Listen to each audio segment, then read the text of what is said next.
screen, jadi apapun yang tampak di layar kelihatan semua. Oke, saya ulangi ya, saya rekam kembali. Baik, saudara-saudara, pada pertemuan ke-6 ini kita akan belajar mengenai jiwa korps PNS dan kode etik pribadi dan kode etik PNS. Dasar hukumnya antara lain PP 42 tahun 2004 dan juga Peraturan Menteri Keuangan nomor 190 tahun 2018 mengenai kode etik Kementerian Keuangan. Adapun PP 42 tahun 2004 itu mencakup kode etik PNS seluruh Indonesia. Sedangkan PMK 190 mencakup lingkup Kementerian Keuangan. Sebelum kita belajar mengenai jiwa korps, tentu kita ingin memahami aspek-aspek apa saja yang terdapat dalam jiwa korps PNS. Aspek tersebut antara lain adanya rasa persatuan kesatuan, kebersamaan, kerjasama, tanggung jawab, dedikasi, disiplin, kreativitas, kebanggaan, dan rasa memiliki atau esprit de corps, rasa memiliki organisasi PNS di dalam Negara Kesatuan Republik Indonesia.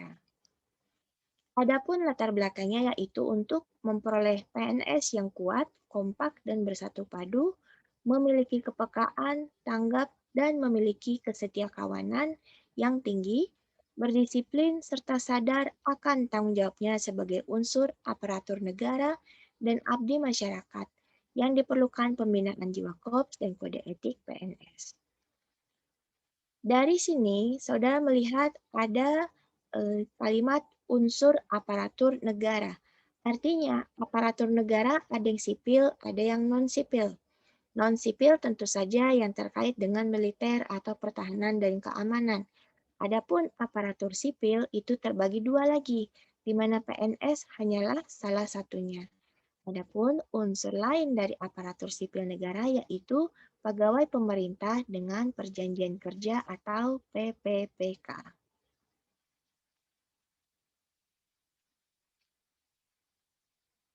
Selanjutnya, disampaikan bahwa pembinaan jiwa korps PNS itu dimaksudkan untuk meningkatkan perjuangan pengabdian kesetiaan dan ketaatan PNS kepada negara dan pemerintah berdasarkan Pancasila dan UUD 45.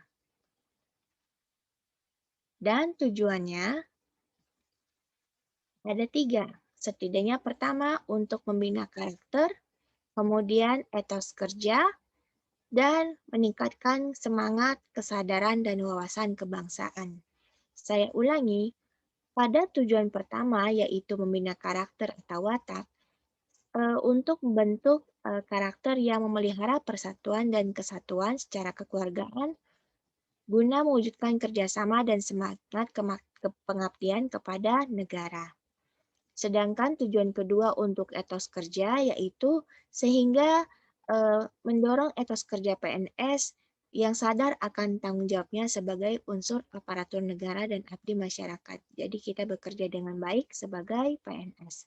Terakhir, tujuan dari pembinaan korps PNS yaitu meningkatkan semangat kesadaran dan wawasan kebangsaan sehingga kita semua sebagai PNS dapat menjaga persatuan dan kesatuan bangsa dalam Negara Kesatuan Republik Indonesia. Kalau tadi tujuannya ada 3, ruang lingkup dari pembinaan korps itu ada 4. Yang pertama tentu saja masalah etos, ya. Kemudian kedua masalah kebijakan. Ketiga masalah kerjasama. Dan keempat terakhir masalah hak-hak sipil atau kepentingan PNS. Jadi dari keempat ruang lingkup ini, yaitu etos kerja, kemudian kebijakan pemerintah, lalu kerjasama antar PNS, dan pelindungan hak-hak sipil, itu merupakan ruang lingkup pembinaan korps PNS. Ada peningkatan etos kerja, yaitu dalam rangka untuk mendukung produktivitas. Sedangkan dalam penyusunan kebijakan, itu untuk mendukung partisipasi PNS dalam penyusunan kebijakan pemerintah. Adapun dalam peningkatan kerjasama antar PNS, itu supaya terjadi kerjasama dan kesetiakawanan sesama PNS. Dan yang terakhir, itu untuk juga melindungi hak-hak sipil semua PNS sesuai peraturan dengan tetap mengedepankan kepentingan rakyat. Jadi maksudnya, dengan adanya wadah Korpri, itu diharapkan seluruh PNS mempunyai suara, ya, terlindungi hak-haknya karena sudah mempunyai organisasi yang resmi, yang diakui oleh negara mewakili kepentingan seluruh pegawai negeri sipil di Indonesia. Karena biasanya untuk pekerja yang tidak mempunyai wadah atau organisasi, maka ketika ada kepentingan atau aspirasi dari pegawai tersebut, itu akan lebih sulit untuk disalurkan aspirasinya dibandingkan yang mempunyai organisasi. Jadi kalau misalnya sebagai contoh pada buruh ya di industri, pabrik, atau di swasta, itu juga punya serikat pekerja. Nah, Korpri adalah serikat pekerja untuk seluruh PNS.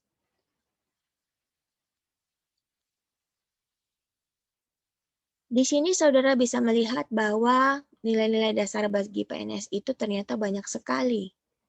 Namun, kita bisa mengingatnya dengan sederhana.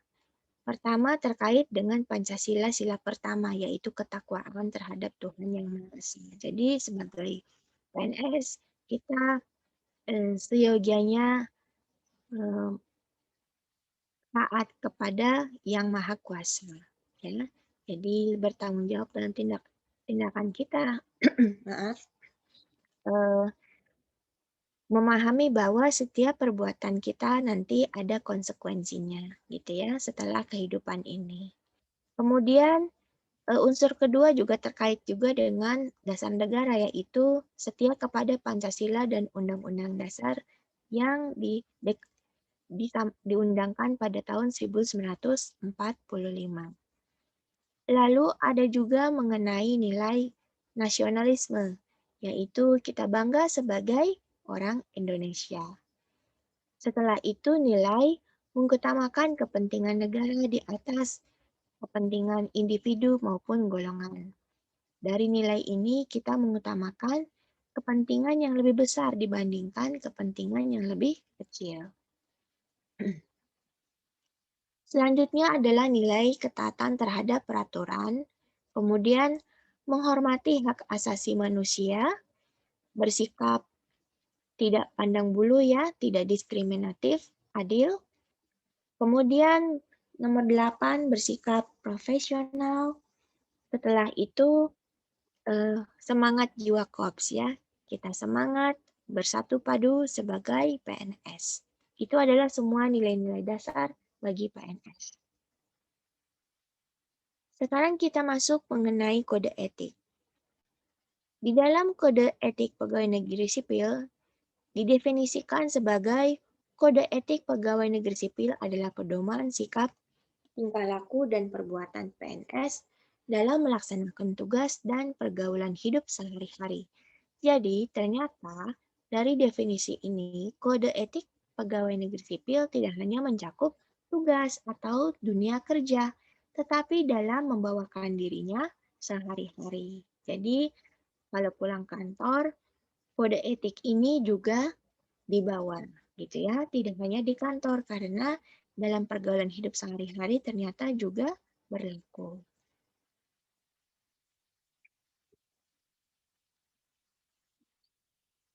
Pada pasal 2 dari Peraturan Pemerintah Nomor 42 tahun 2004 tadi, disampaikan bahwa, maaf, ini pasal 2 dari PMK 190 tahun 2018 ya, khusus lingkungan Kementerian Keuangan, disampaikan bahwa dalam rangka meningkatkan disiplin PNS di lingkungan Kementerian Keuangan, setiap unit eselon 1 wajib menyusun kode etik yang ditetapkan dalam bentuk keputusan yang diterbitkan oleh masing-masing eselon 1.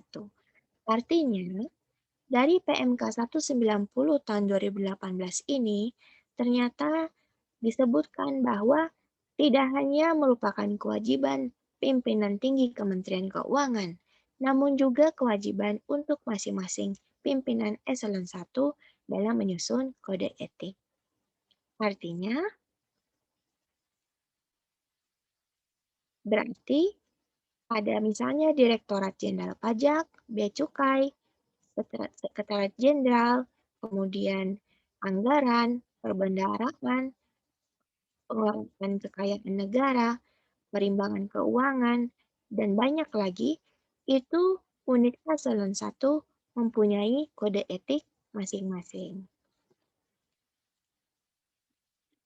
Adapun ditentukan bahwa kode etik pada masing-masing unit eselon 1 tadi itu sekurang-kurangnya memuat pertama yaitu tujuan, kemudian kewajiban dan larangan, dan terakhir hukuman atau sanksi atas pelanggaran kewajiban maupun larangan tadi.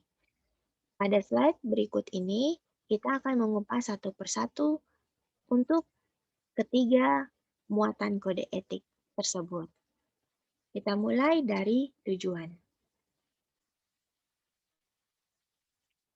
Tujuan kode etik PNS yaitu pada lingkungan Kementerian Keuangan ada 5. Sekurang-kurangnya yaitu untuk meningkatkan disiplin, kemudian supaya terpelihara aturan atau tata tertib ya. Jadi kita tidak bertindak di luar koridor yang sudah diatur, kemudian menjamin kelancaran pelaksanaan tugas yang kondusif, artinya peraturan dibuat untuk memudahkan ya, bukan untuk menyulitkan. Dibuatnya peraturan supaya suasana kerja menjadi kondusif atau mendukung, begitu ya, memudahkan kita untuk berprestasi. Kemudian tujuan lainnya adalah untuk menciptakan suasana kerja yang profesional. Karena kita mempunyai banyak stakeholders, pemangku kepentingan. Bayangkan kalau kita berinteraksi dengan stakeholders, dengan masyarakat, atau dengan organisasi nasional, internasional, dengan media massa, kalau kita tidak profesional, maka tentu saja bisa mencoreng citra organisasi. Jadi, kode etik dibuat supaya kita bekerja dengan profesional. Yang terakhir, tujuan dari kode etik ini adalah untuk meningkatkan citra dan kinerja. Itu ada kaitannya dengan yang nomor 4 ya. Jadi nomor 4 terkait dengan standar baku, begitu ya, keseragaman supaya kita profesional, ada standar-standar kerjanya. Sedangkan nomor 5 itu terkait dengan peningkatan citra. Jadi peningkatan kinerja artinya terkait dengan pertumbuhan atau perkembangan organisasi dan individu PNS menjadi lebih baik lagi dari waktu ke waktu.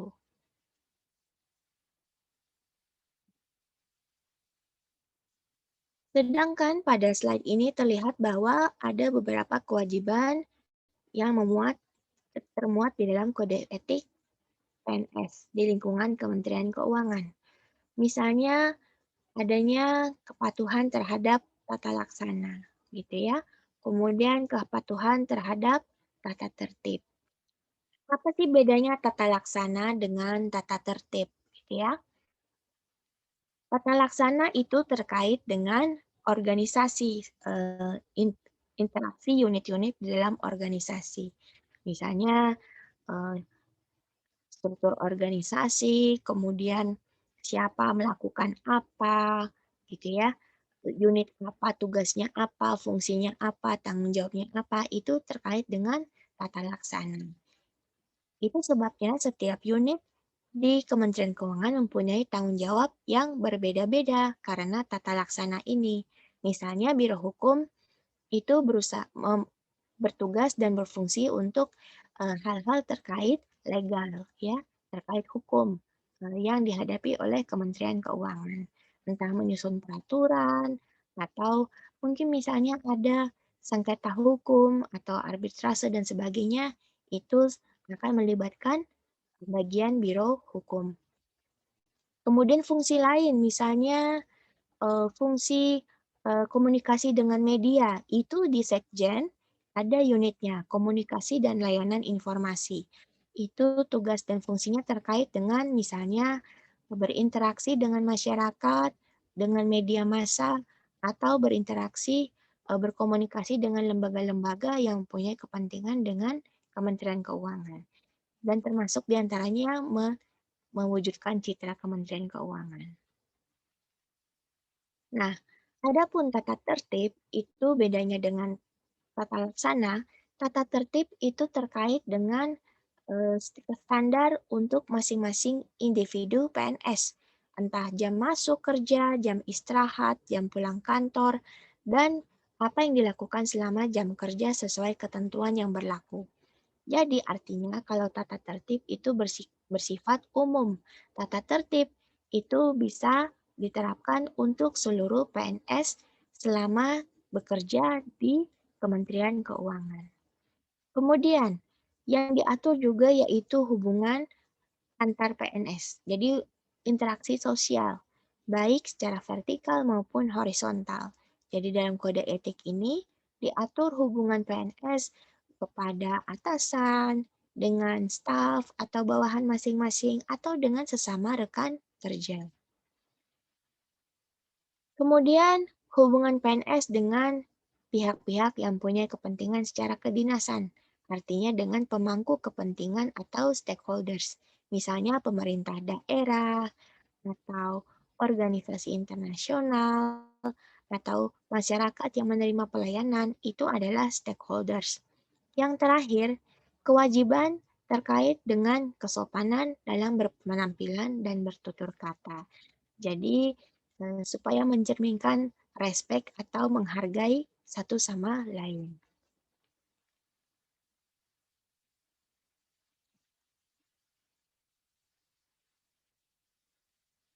Kode etik juga memuat larangan, ya.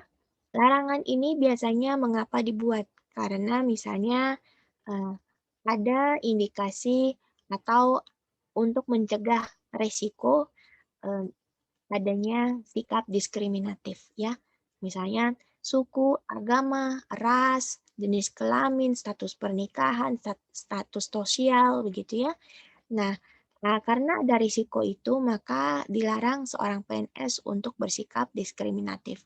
Kita memahami bahwa kita eh, terdiri dari ribuan pulau, ribuan atau ratusan suku bangsa mungkin, suku ya, berbagai puluhan suku dengan berbagai keunikannya.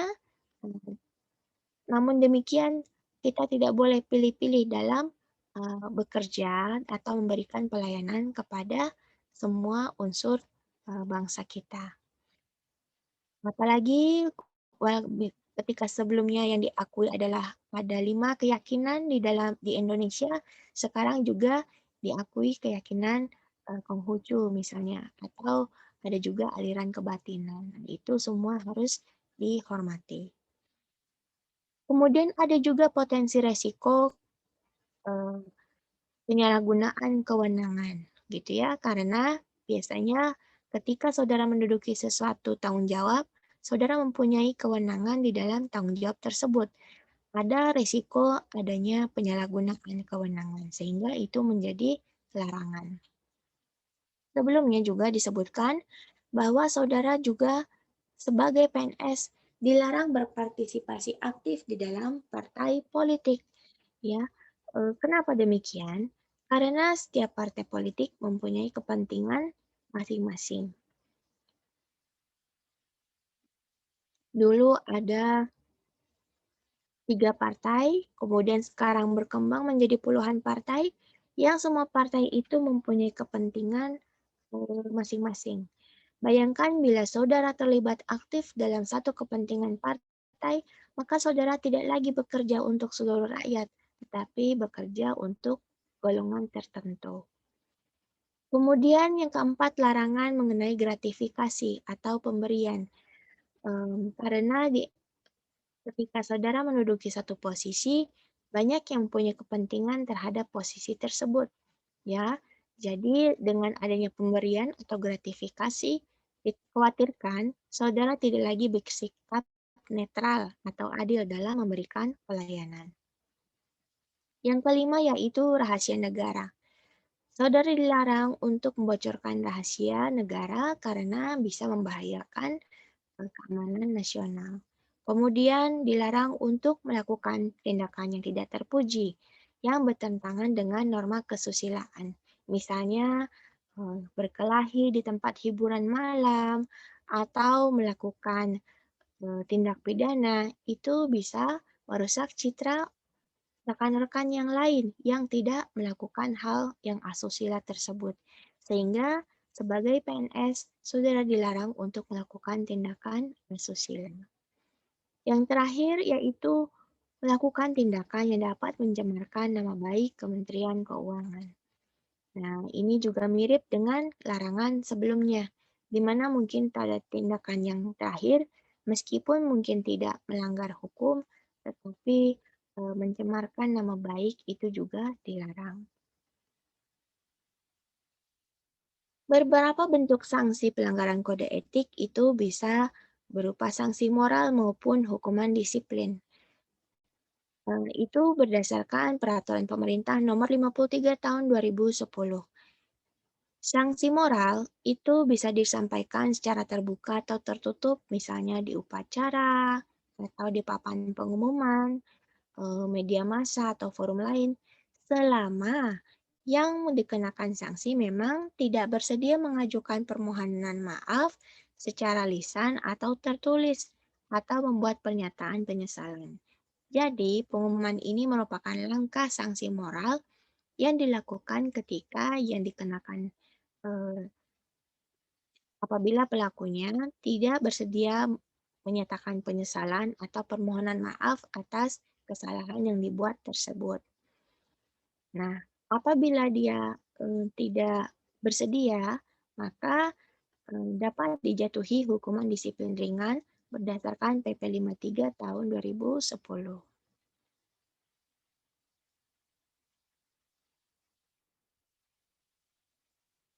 Tadi kita masuk ke hal-hal yang ini ya serius ya, mengenai sanksi, hukuman, pelanggaran.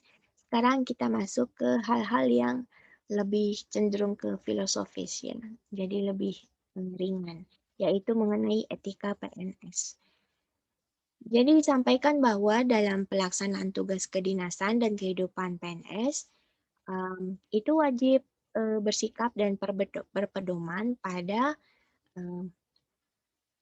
macam-macam etika. Satu, dalam bernegara. Yang kedua, dalam penyelenggaraan pemerintahan atau birokrasi. Yang ketiga, dalam berorganisasi. Keempat, dalam bermasyarakat. Dan etika terhadap diri sendiri. Nah, etika terhadap diri sendiri ini nanti akan kita kupas pada slide berikutnya. Maksudnya pada slide setelah slide ini selesai.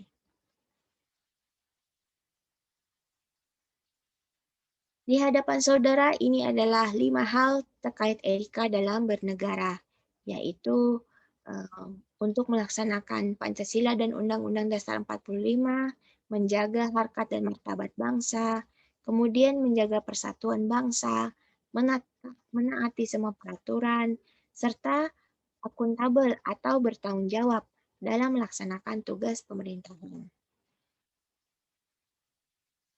Kemudian ternyata juga kita bersikap profesional, yaitu tanggap, terbuka, jujur, dan akurat, dan tepat waktu dalam melaksanakan kebijakan dan program pemerintah.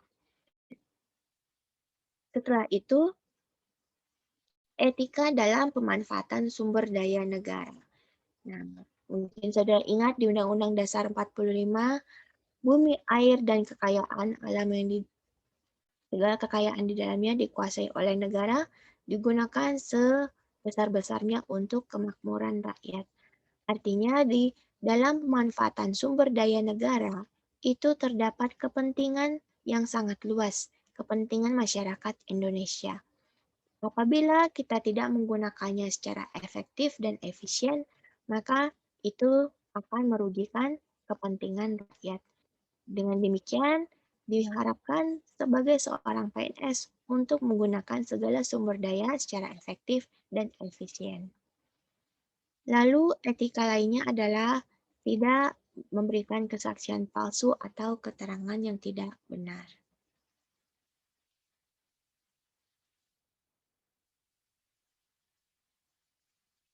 Beranjak dari etika dalam bernegara, yaitu etika dalam berorganisasi. Ini merupakan lingkup organisasi PNS.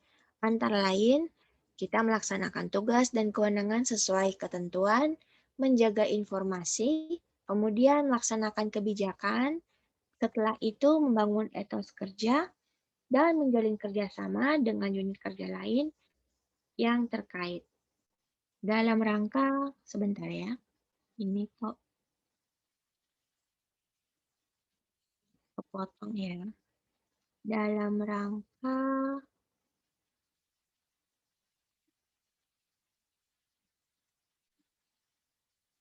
pencapaian tujuan. Iya.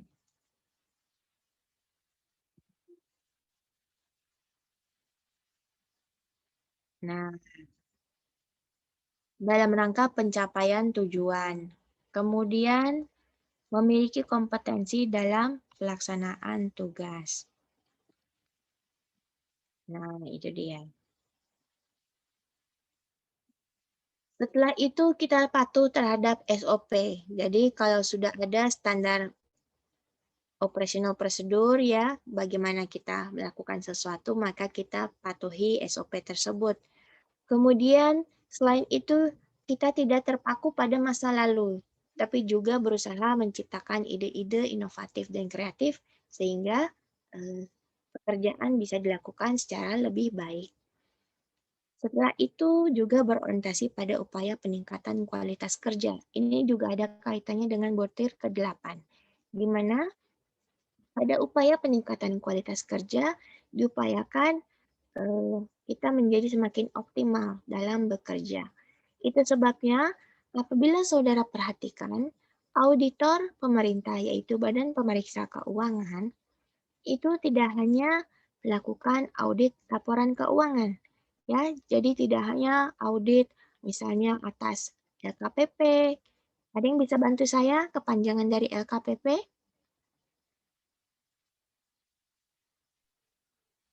Laporan keuangan. Ya, laporan keuangan pemerintah pusat. Ya. Lalu ada juga LKBUN. Nah, LKBUN itu kepanjangannya apa? Mungkin ada yang pernah dengar?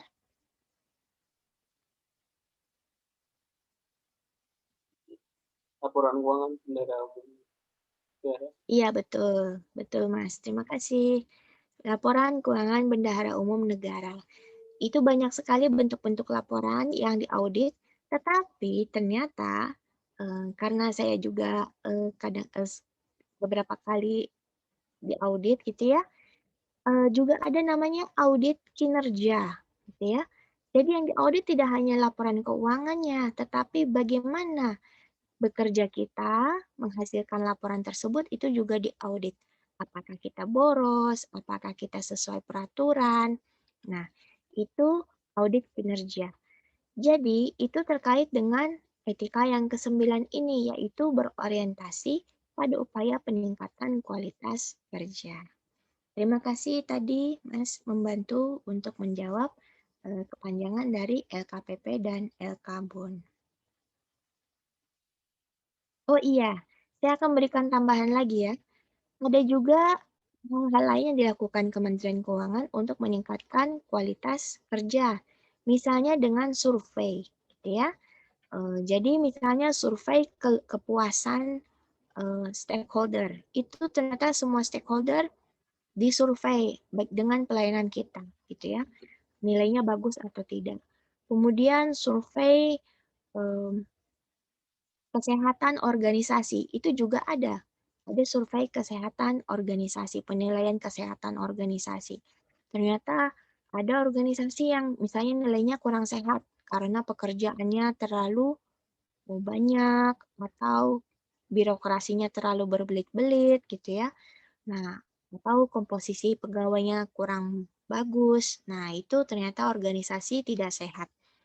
Survei seperti itu atau penilaian-penilaian seperti itu entah kinerja, kesehatan organisasi, kepuasan stakeholders, itu semua diarahkan supaya tercapai upaya peningkatan kualitas kerja.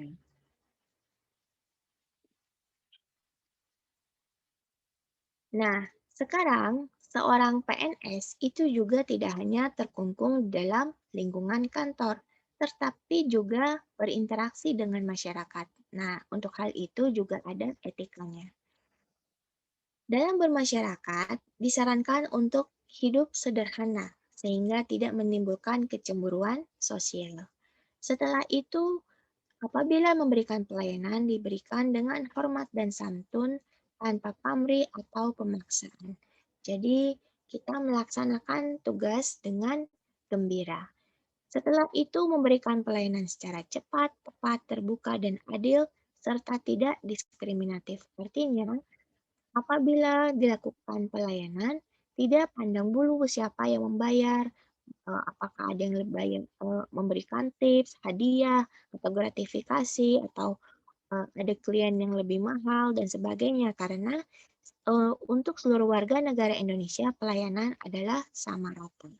Misalnya untuk pelayanan cukai, pelayanan pajak, pelayanan kantor kantor pos negara gitu ya, itu dilakukan cepat, tepat, terbuka, adil, serta tidak diskriminatif. Setelah itu tanggap terhadap keadaan lingkungan masyarakat. Sebagai contoh dalam situasi pandemi yang terjadi sejak Maret tahun lalu, maka Kementerian Keuangan mulai tanggap bagaimana caranya seluruh PNS bisa bekerja namun tetap menjaga protokol kesehatan. Karena apabila PNS bekerja tanpa protokol kesehatan, itu bisa membahayakan PNS itu sendiri maupun masyarakat. Tetapi apabila protokol kesehatan diterapkan tapi tidak dilakukan adaptasi terhadap sistem kerja, maka juga tidak akan produktif ya. Bayangkan kalau seluruh PNS tetap datang ke kantor, jumlahnya sama, jamnya sama. Tentu tidak akan ada namanya pembatasan sosial terkait pandemi. Itu sebabnya salah satu contoh dari perilaku tanggap Kementerian Keuangan terhadap keadaan lingkungan masyarakat yaitu dengan menerapkan digitalisasi atau kantor secara virtual, begitu ya. Contohnya yang seperti yang kita terapkan saat ini, rapat dilakukan secara online. Selain itu, selain rapat secara online juga penggunaan berbagai macam aplikasi yang bisa menunjang penyelesaian tugas pegawai. Saya akan pause rekaman ini sebentar dan menunjukkan kepada saudara eh, mengenai salah satu contohnya.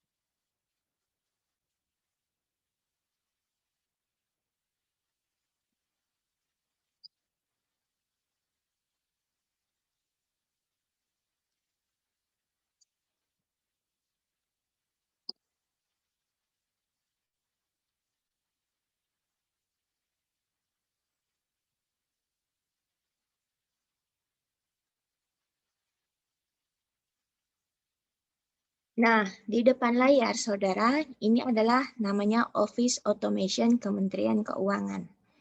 Jadi, di dalam satu portal ini, setiap PNS mempunyai akun yang terhubung dengan entah cloud drive-nya mereka gitu ya, seperti Google Drive, kemudian terhubung dengan sistem presensi seperti kita juga di portal STAN, kemudian terhubung dengan siaran pers dari Menteri Keuangan, lalu info-info penting seperti kurs pajak, bahkan untuk para pejabat fungsional, analis gitu ya, diberikan ruang untuk menyumbangkan pemikiran berupa artikel dan opini serta berita-berita.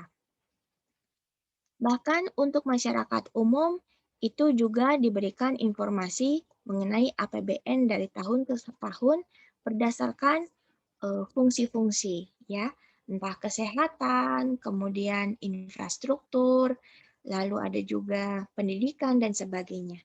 Jadi diharapkan portal ini bisa membantu pegawai Kementerian Keuangan dalam bekerja, gitu ya.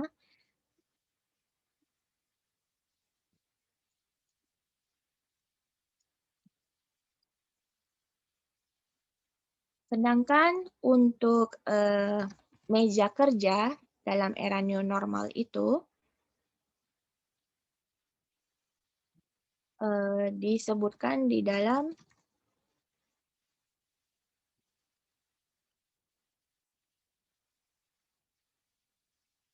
okay.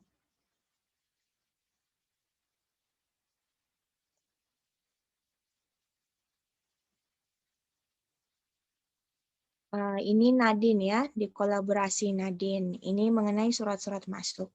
Tetapi ini informasi-informasi lain, bahkan data-data misalnya berapa pegawai yang terkena pandemi, itu juga ada.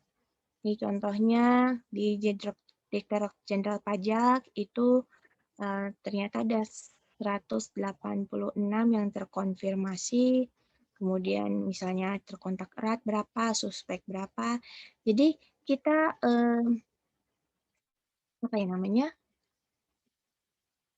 seperti semangat persatuan dan kesatuan itu gitu ya. Jadi meskipun terdiri dari berbagai lembaga, di sini saudara bisa lihat ada DJA, DJPC, DJKN, sampai Lembaga Nasional Single Window, itu semua bersatu padu di dalam Office Automation ini. Ada satu lagi Nadine gitu ya, saya tidak menunjukkan karena di sana banyak nota-nota atau surat-surat dinas, mungkin kurang etis apabila saya share, tetapi intinya adalah yang sebelumnya dokumen-dokumen itu menumpuk di meja kita dalam bentuk kertas-kertas atau buku yang perlu kita analisis, maka itu semua sekarang bersifat digital, sehingga paperless. Mungkin ada beberapa yang masih menggunakan kertas ya, karena diatur oleh hukum untuk demikian, tetapi jumlahnya tidak sebanyak dulu, gitu ya. Jadi sekarang semua pegawai mempunyai tanda tangan digital. Jadi misalnya sebagai pelaksana, seorang ASN mengonsep surat, kemudian dalam portal ini nanti akan punya akun untuk ditandatangan oleh atasannya untuk dikoreksi. Kemudian secara berjenjang melalui sistem persuratan tersebut akan diterbitkan surat gitu. Jadi dapat dilakukan dari tempat tinggal atau dari kantor juga. Kita lanjut ya ke materi.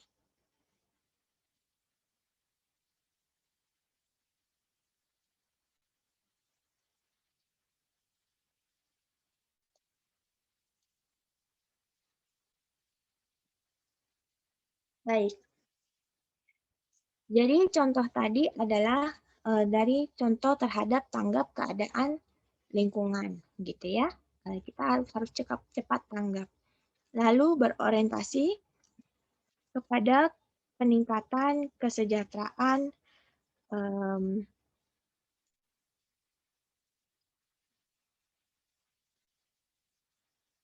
masyarakat dalam melaksanakan tugas, gitu.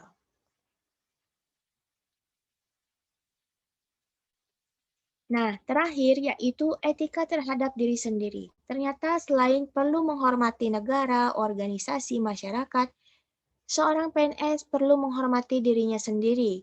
Dengan cara apa? Yaitu dengan cara bersikap jujur dan terbuka serta tidak memberikan informasi yang menyesatkan atau tidak benar. Setelah itu, bertindak dengan penuh kesungguhan dan ketulusan.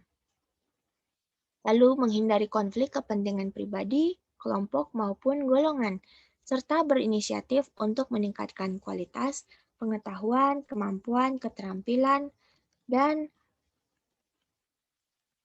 hmm,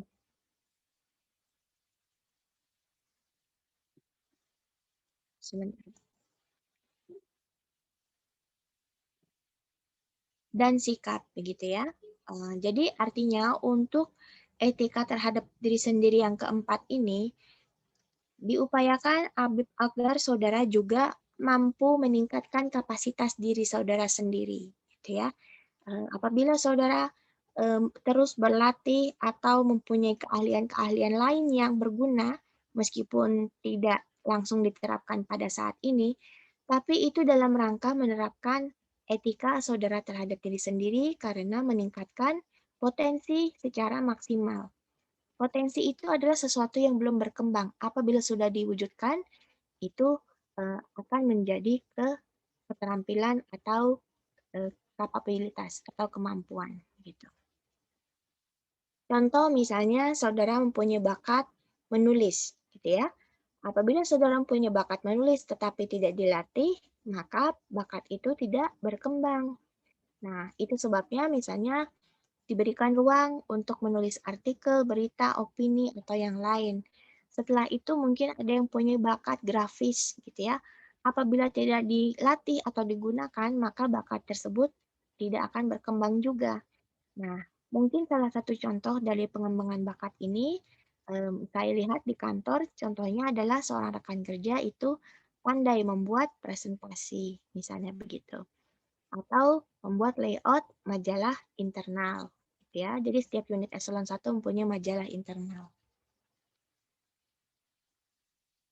Lalu ada juga daya juang, ya, bagaimana kita pantang menyerah, tidak mudah putus asa. Setelah itu memelihara kesehatan jasmani dan rohani. Nah, itu penting sekali ya. Tidak baik juga kalau kita kerja memforsir diri terus-menerus sehingga mental kita terganggu, fisik kita terganggu, karena itu tidak etis terhadap diri sendiri. Bagaimana lalu cara kita menjaga kesehatan badan? Tentu saja selain misalnya makan makanan bergizi atau berolahraga secara rutin, juga dengan cara membina interaksi sosial ya. Ternyata ada survei atau penelitian menunjukkan apabila kita mempunyai interaksi sosial yang wajar, yang cukup ya, tidak berlebihan juga, maka itu akan bermanfaat untuk kesehatan mental. Begitu. Jadi kita luangkan waktu untuk rekreasi, luangkan waktu untuk berteman, ngobrol, atau menyalurkan hobi, atau ya, bersosialisasi dengan orang-orang terdekat di sekitar saudara. Kemudian menjaga keutuhan dan keharmonisan keluarga ini juga bagus karena dengan lingkungan yang menyenangkan atau harmonis, maka itu juga berdampak terhadap kesehatan fisik dan mental di atas. Dan terakhir, berpenampilan sederhana, rapi, dan sopan. Ini untuk menjaga supaya kita tidak berlebih-lebihan, tetapi juga menyenangkan untuk eh, apa ya namanya, supaya kita mampu bersifat representatif, menyenangkan ketika menerima tamu atau stakeholders atau masyarakat yang datang ke kantor.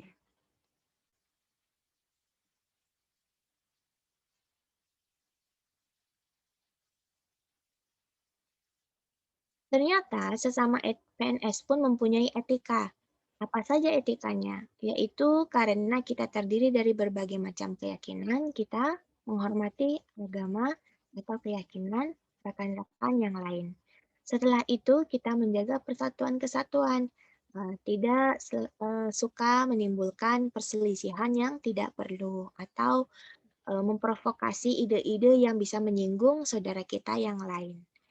Lalu kita juga menghormati teman sejawat ya, baik vertikal maupun horizontal, sehingga tercipta suasana kerja yang tentram gitu ya. Jadi tidak apa namanya saling curiga atau apa ya namanya kalau misalnya kita membicarakan orang di belakangnya itu kan tidak nyaman ya. Kalau lingkungan kerja tuh nyaman, tentram gitu ya, saling menghargai, maka semua bisa bekerja dengan produktif. Setelah itu, menghargai perbedaan pendapat. Dalam dunia akademis, Perbedaan pendapat itu dihargai ya karena itu mencerminkan orisinalitas atau keaslian dari pemikiran. Oleh karena itu, kita tidak dianjurkan untuk memaksakan pemikiran supaya seragam, gitu ya. Jadi, apabila teman-teman atau pimpinan atau atasan atau staf itu punya pendapat yang berbeda, itu perlu dihargai. Saya sendiri melihat contohnya dalam rapat sehari-hari ya, karena kita berhubungan dengan macam kepentingan, macam stakeholders. Selalu ada perbedaan pendapat, begitu ya, karena misalnya unit A sebagai contoh, mengharapkan supaya kita comply dengan peraturan. Tetapi unit B mengharapkan supaya pekerjaannya cepat selesai. Nah, itu kadang bisa ada pergesekan. Yang pengen cepat selesai eh, merasa unit yang satu itu bertele-tele gitu ya, terlalu birokratis. Tetapi unit yang satu menyatakan kalau kita tidak sesuai prosedur maka nanti akan kena audit. Nanti akan menimbulkan masalah. Nah, jadi kedua kepentingan ini perlu kita hargai karena masing-masing punya argumen atau ada benarnya, begitu ya.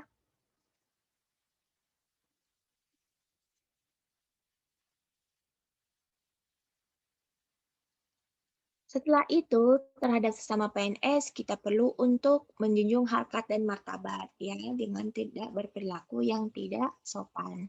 Kemudian menjaga dan menjalin kerjasama yang kooperatif, lalu berhimpun dalam korpri, eh, ya, untuk memperjuangkan hak-hak pegawai negeri sipil. Nah, ya, ternyata kita sudah sampai ke akhir paparan. Sampai di sini mungkin ada yang ingin bertanya atau berpendapat atau menyampaikan ide, saya persilahkan.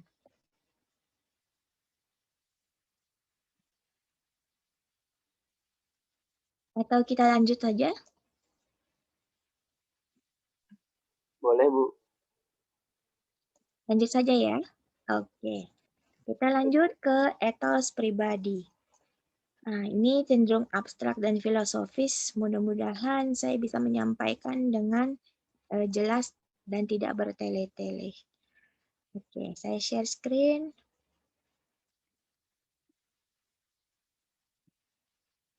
Bentar.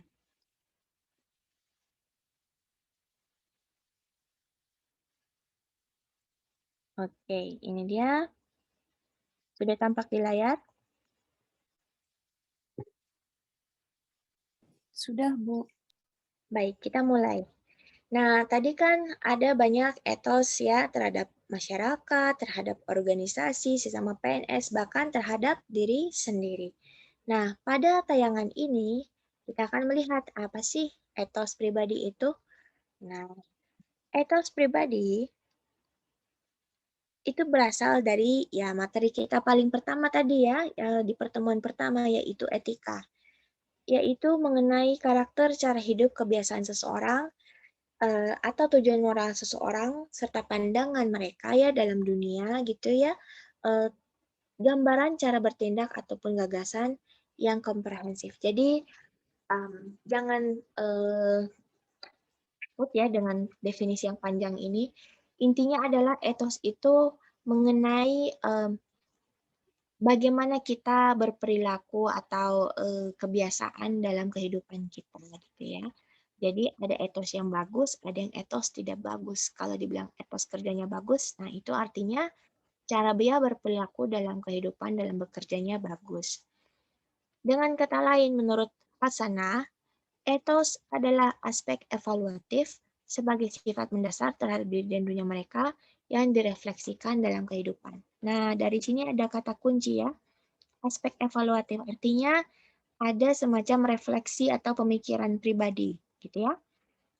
Nah, jadi kita punya sikap, punya pemikiran di dalam diri kita, namun kita juga wujudkan dalam kehidupan, gitu ya. Itu adalah etos.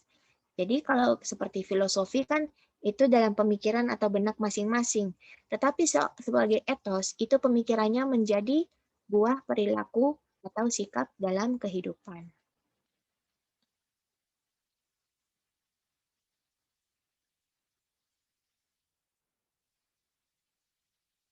Nah, salah satu definisi di sini dari artekata.com, meskipun kita perlu mengecek kembali apakah definisi ini valid, yaitu bahwa etika merupakan pandangan hidup yang khas kebudayaan sifat nilai dan adat istiadat yang memberi watak kepada budaya suatu golongan sosial dalam masyarakat, kerja, semangat kerja, menjadi ciri khas dan kegiatan seseorang atau kelompok.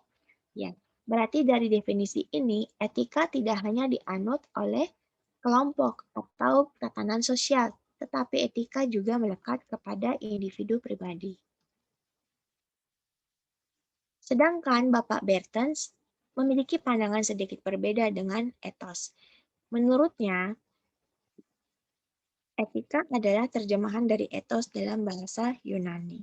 Jadi pendapat Bapak Bertens lebih mirip dengan etos yang ini, ya, dari karakter atau cara hidup kebiasaan seseorang.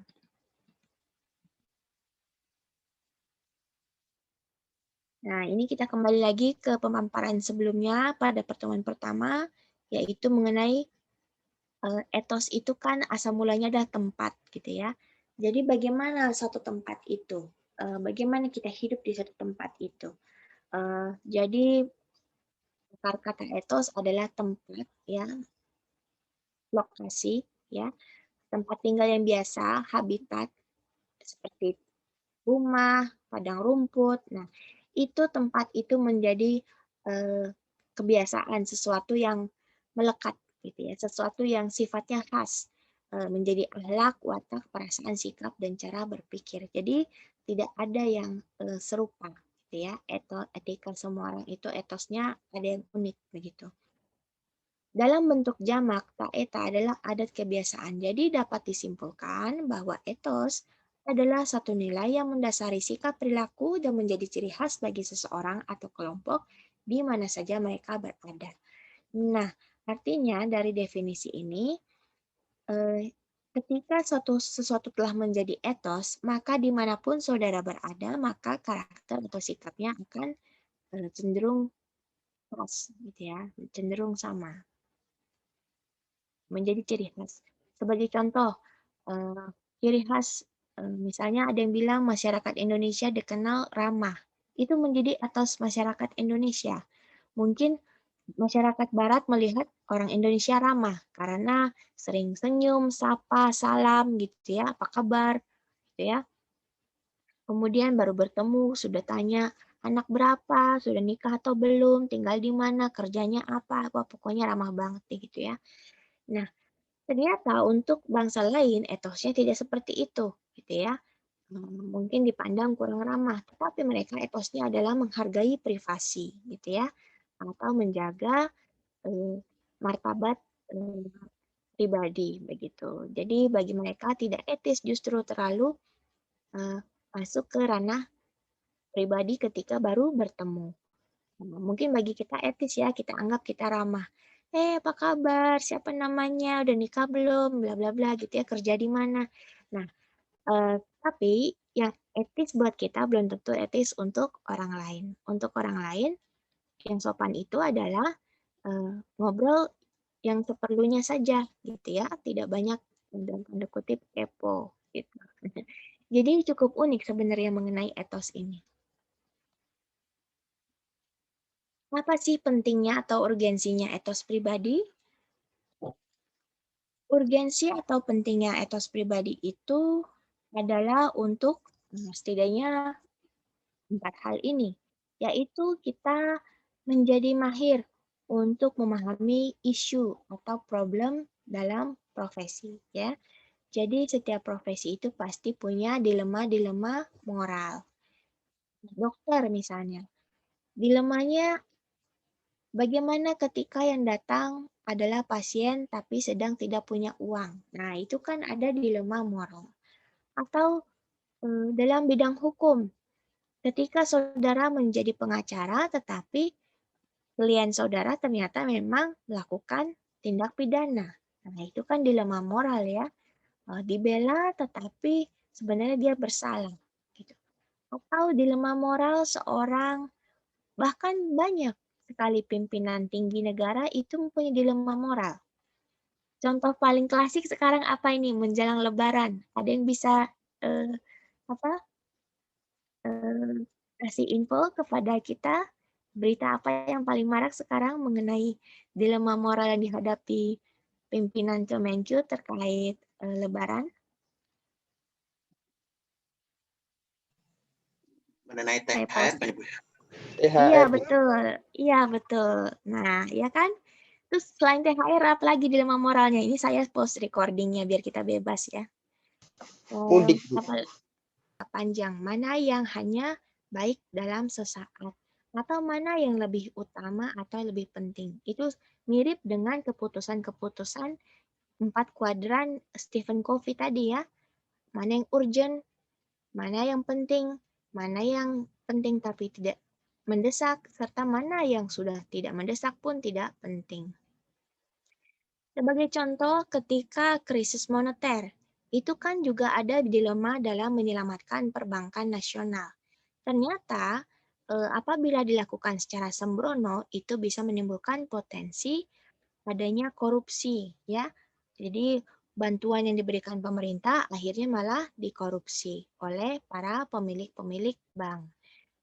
Jadi, dalam mengambil kebijakan dalam situasi genting memang diperlukan kehati-hatian. Lalu, kenapa etos pribadi itu penting? Yang nomor 3 adalah supaya kita bisa mempunyai khasanah perbendaharaan kata yang lebih banyak, sehingga kita bisa mengkomunikasikan sesuatu dengan bahasa yang lazim, gitu ya. Jadi sesuai sikon. Nah, bagaimana ketika berkomunikasi di kelas? Tentu beda ketika kita berkomunikasi dengan anak kecil atau kita komunikasi dengan orang tua karena suasananya sudah berbeda dan suasana pemikirannya sudah berbeda. Karena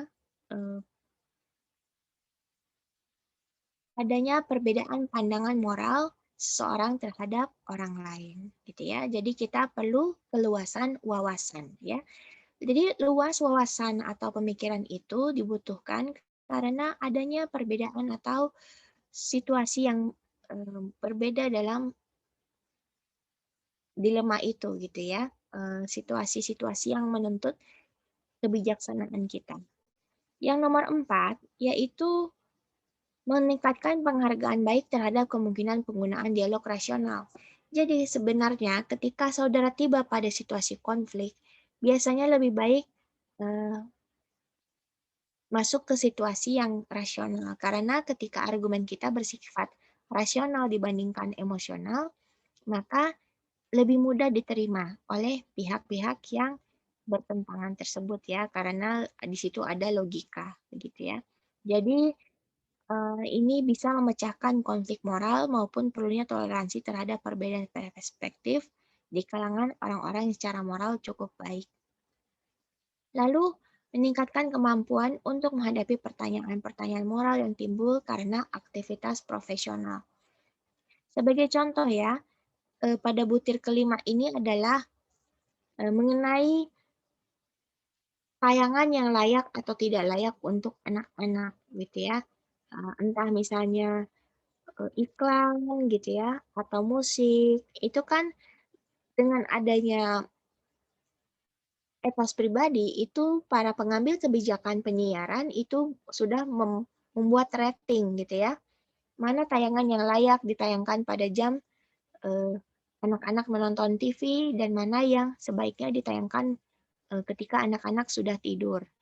Termasuk juga meskipun misalnya iklan-iklan yang terkait dengan anak-anak, muatannya pun bisa dianalisis apakah baik atau tidak. Sebagai contoh makanan ringan ya, makanan yang tidak sehat. Di satu sisi mungkin mendatangkan profit, tetapi apakah iklan-iklan tersebut dalam jangka panjang itu bisa mengubah pola makan atau pola kebiasaan anak-anak. Nah, ini saya punya satu contoh klasik ya mengenai misalnya turnamen olahraga ya, misalnya sepak bola atau basket. Itu yang paling semangat untuk menjadi sponsor itu biasanya perusahaan rokok, gitu ya. Nah, kan unik ya, perusahaan rokok benar-benar mencari orang yang mau disponsori, gitu ya, olahraga gitu, atau sepak bola atau basket. Tetapi di situ ada dilema profesional. Apakah atlet yang mestinya mendukung kesehatan mau disponsori oleh perusahaan rokok. Nah, tapi pada kenyataannya saudara lihat sendiri kan, di pinggir lapangan sepak bola itu kan dari merek-merek minuman keras, merek rokok, dan sebagainya. Yaitu karena adanya dilema moral dalam aktivitas profesional.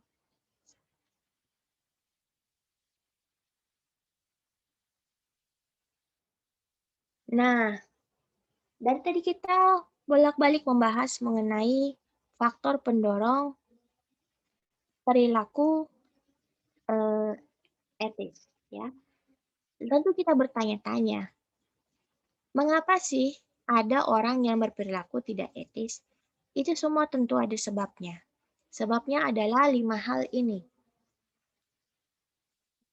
Disebutkan di sini bahwa perilaku tidak etis adalah perkataan dan tindakan yang tidak sesuai dengan prinsip moral yang baik. Biasanya berwujud tindakan yang bertujuan untuk memperoleh keuntungan dari orang lain tanpa sepengetahuan orang tersebut. Sebabnya dari yang kedua tekanan, ketiga ambisi, keempat balas dendam, kelima masa bodoh.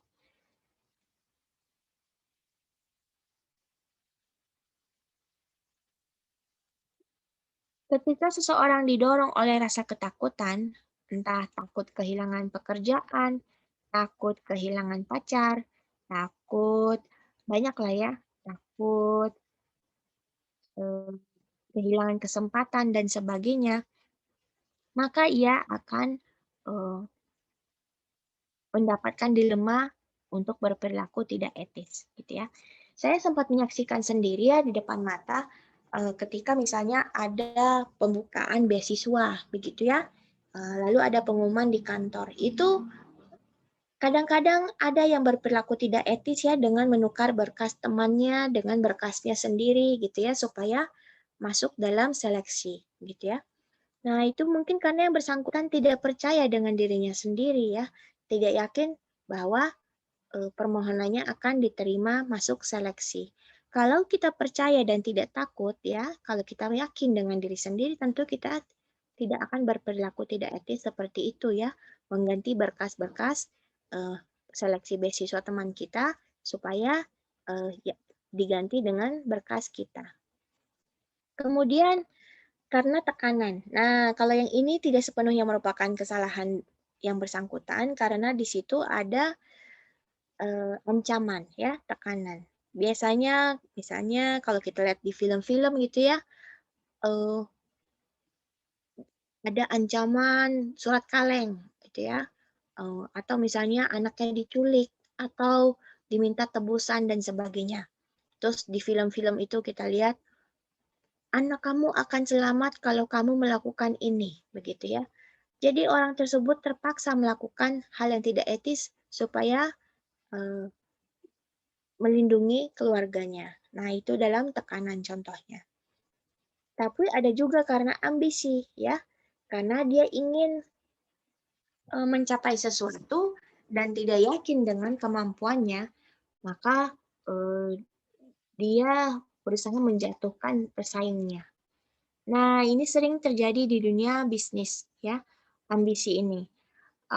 Misalnya ada pemain baru dalam telekomunikasi, mungkin pemainnya masih kecil, tetapi pemain yang sudah lama itu merasa terancam posisinya karena takut kehilangan market.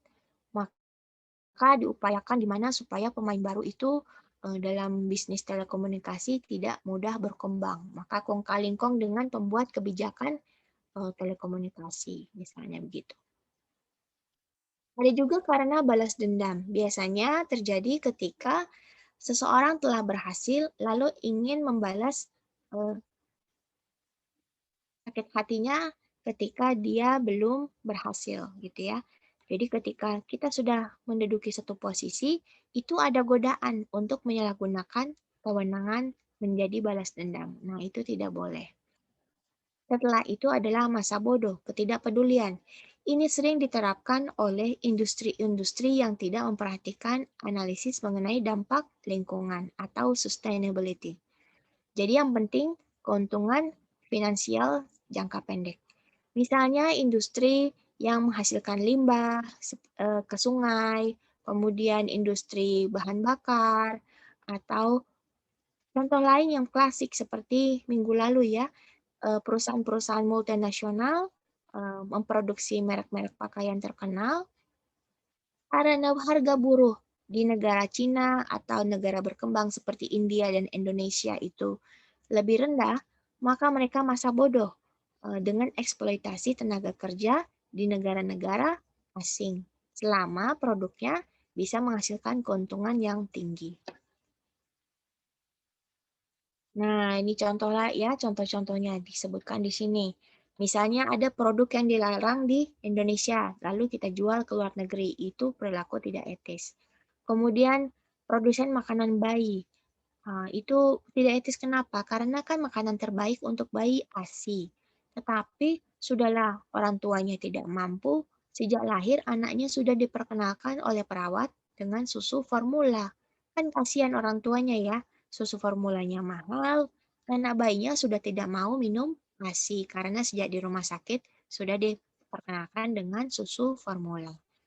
Gitu. Jadi kasihan bayinya, kasihan ibunya, kasihan bapaknya, kasihan semuanya, ya.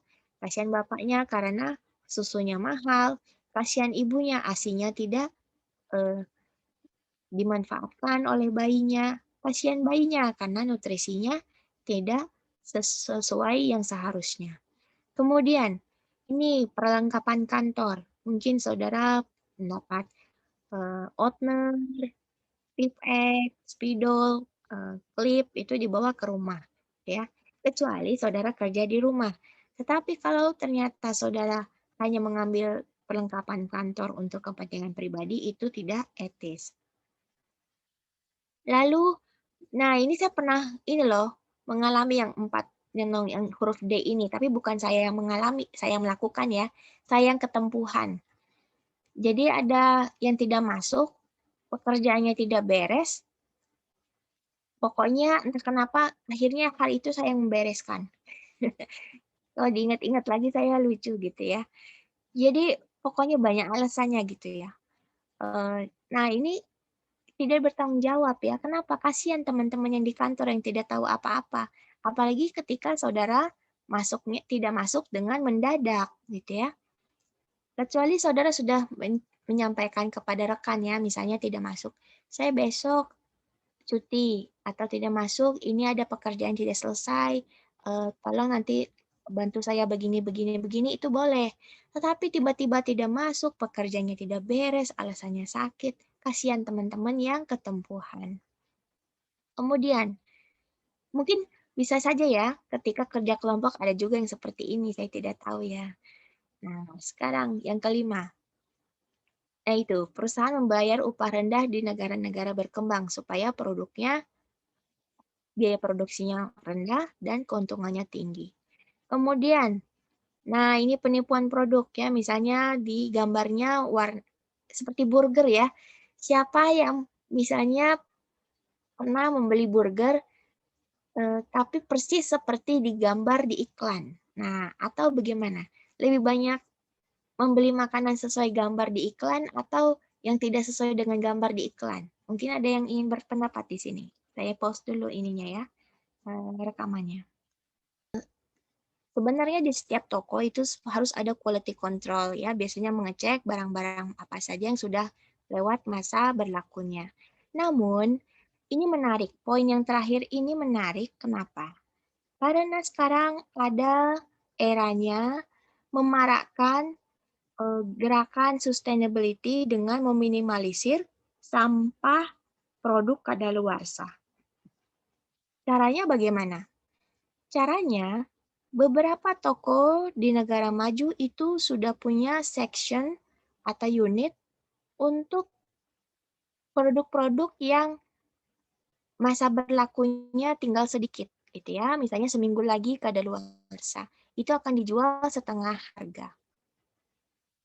Jadi, sama-sama untung. Pembeli mendapatkan produk dengan harga murah. Penjual eh, untung karena produknya tidak kadaluarsa seminggu lagi, misalnya gitu kan. Dan masyarakat untung karena sampah dari toko tersebut berkurang gitu ya. Nah, kalau itu yang diterapkan, maka itu adalah perilaku etis. Kenapa? Karena kita menjaga kelestarian lingkungan.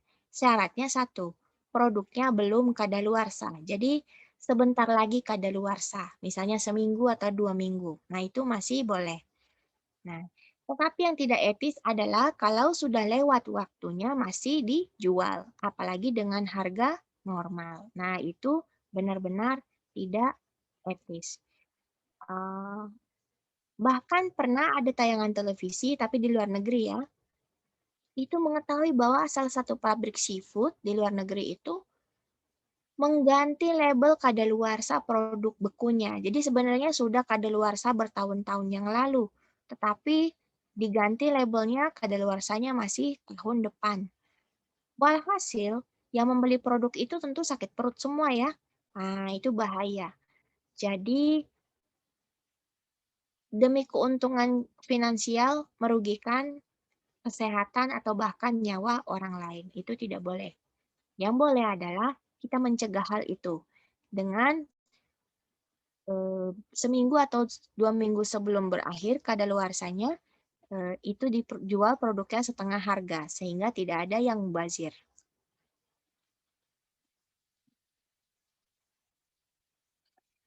Nah, ternyata teknologi pun bisa memunculkan dilema-dilema etis. Kenapa? Karena teknologi itu bersifat netral, ya, seperti pedang bermata dua. Di satu sisi, ia bisa memberikan manfaat bagi masa perkembangan peradaban, di sisi lain bisa membawa juga ke kehancuran peradaban, gitu ya. Contohnya artificial intelligence, bom atom, kemudian senjata, gitu ya, atau internet bahkan ya, internet gitu ya. Karena di situ netral, bebas nilai. Nilai yang memberikan adalah manusia, bukan ilmu atau teknologi. Manusia yang memberikan nilai. Apakah nilai ini bagus atau buruk teknologinya? Kemudian masalah teknologi yang tidak terkendali ya, artificial intelligence itu ternyata untuk beberapa pakar seperti Elon Musk mengkhawatirkan bahwa teknologi artificial intelligence itu bisa tidak terkendali ketika nanti mesin lebih cerdas dari manusia dan menguasai dunia. Itu. Nah, kita coba diskusi di sini ya satu persatu. Uh, siap, saya akan pause dulu rekamannya. Gunakan dengan tepat. Seperti ide bagaimana supaya kita bisa hidup di Mars, cara yang paling ide usulan yang paling pertama yaitu dengan membuat ledakan nuklir di sana sehingga atmosfer di Mars akan kondusif ya, akan hangat seperti bumi gitu ya karena menciptakan awan, tetapi itu baru spekulasi. Lalu saya akan bercerita sedikit tentang Nobel ya. Ada yang sudah pernah mendengar tentang hadiah Nobel?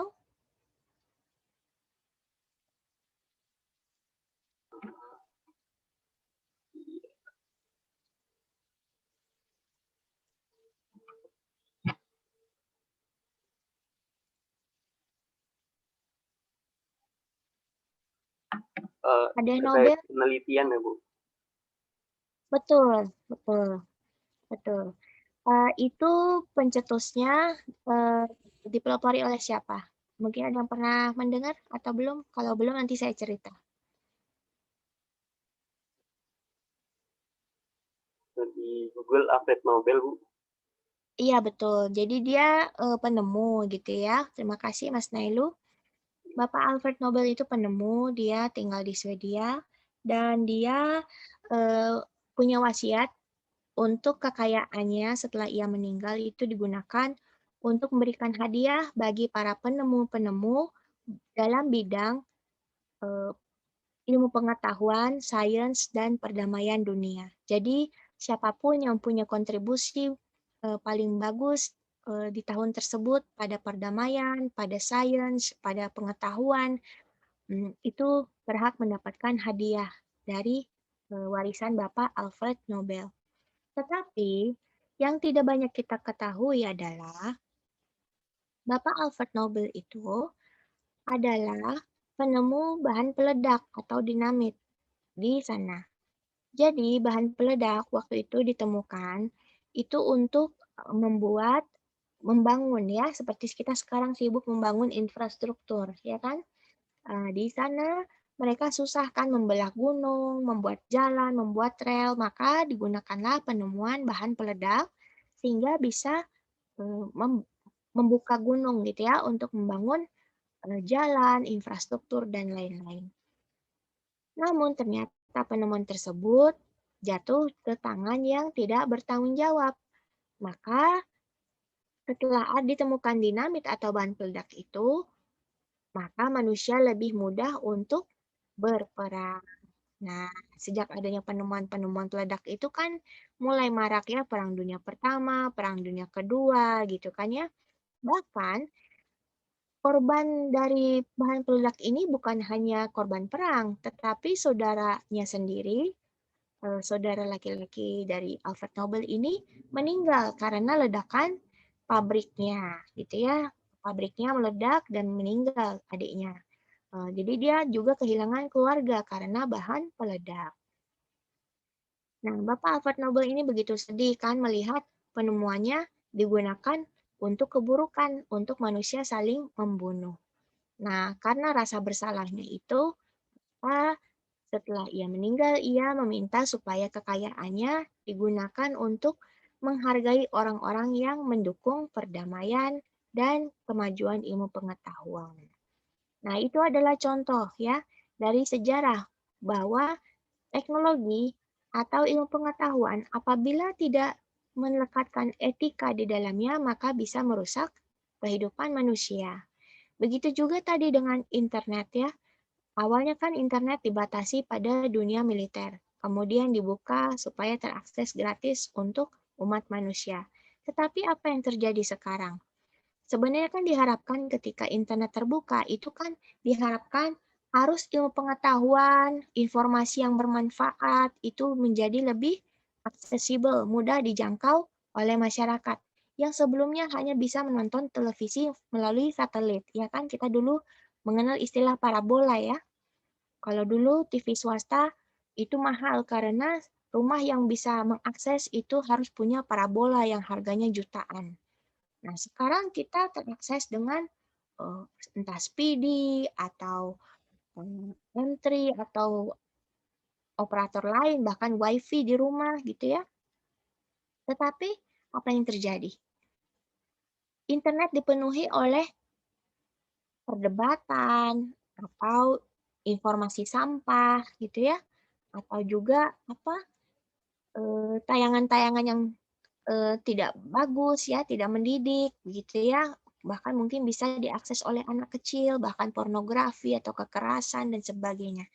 Itu adalah contoh lain dari dua sisi teknologi gitu. Apakah itu akan membangun peradaban manusia ataukah akan membawa kehancuran. Itu sebabnya semua perlu diberikan eh, etika atau nilai-nilai etis. Kita lanjutkan. Nah, namun demikian, ternyata banyak juga yang merasionalisasikan hal-hal yang tidak etis yang kita temui tersebut. Alasan pertama karena semua orang melakukan. Ya, kalau orang nonton itu kenapa saya tidak boleh, begitu ya. Oh, setiap orang melakukannya, gitu ya. Kemudian, ada juga karena tidak melanggar hukum, gitu ya. Tidak melanggar hukum kok apa melakukan ini legal karena kan aturan hukum di satu tempat dengan tempat lain itu berbeda begitu ya. Misalnya minuman keras. Mungkin usia legal untuk minuman keras misalnya di negara A itu beda dengan negara B. Misalnya yang satu usianya 21 tahun, usia di negara B itu 17 tahun gitu ya. Jadi orang yang berargumen di negara B bilang, "Ya, gak apa-apa kan saya sudah boleh minum minuman gitu ya. Padahal eh, mungkin secara ini itu tidak bagus ya, secara etis tidak bagus gitu ya. Atau kemungkinan pengungkapan dan konsekuensi. Nah, maksudnya kemungkinan bahwa hal ini akan menjadi masalah. Kalau hal ini dilakukan secara gelap gitu ya, lalu tidak ada yang mengawasi, tidak ada yang mengangkatnya sebagai isu, maka akan berlangsung terus-menerus. Sebagai contoh ya, eh, misalnya di beberapa pelosok di Indonesia saya mengetahui ada hiburan-hiburan yang sebenarnya kurang apa ya? Saya melihat sebagai eksploitasi gitu ya, eksploitasi terhadap wanita, eksploitasi terhadap anak kecil gitu ya.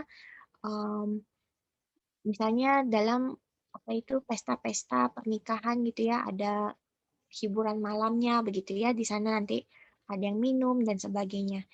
Itu kan mungkin sudah melekat ke budaya di lokal, tetapi apakah itu etis begitu ya? Kalau dilarang malah dianggap tidak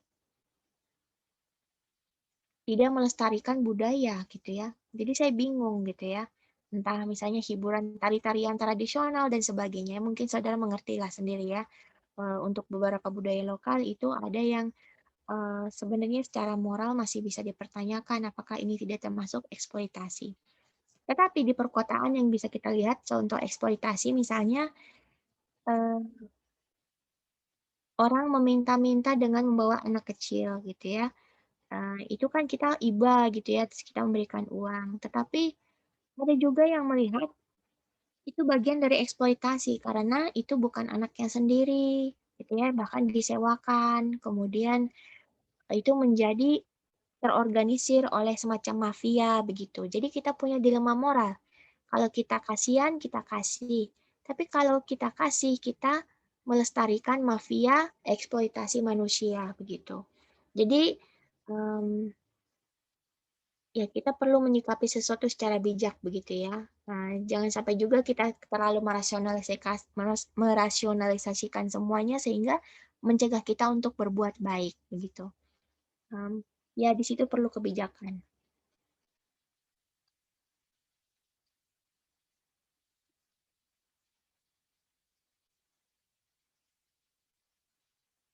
Bapak Norman Vincent Peale memberikan semacam teori atau prinsip dalam perilaku etis gitu ya.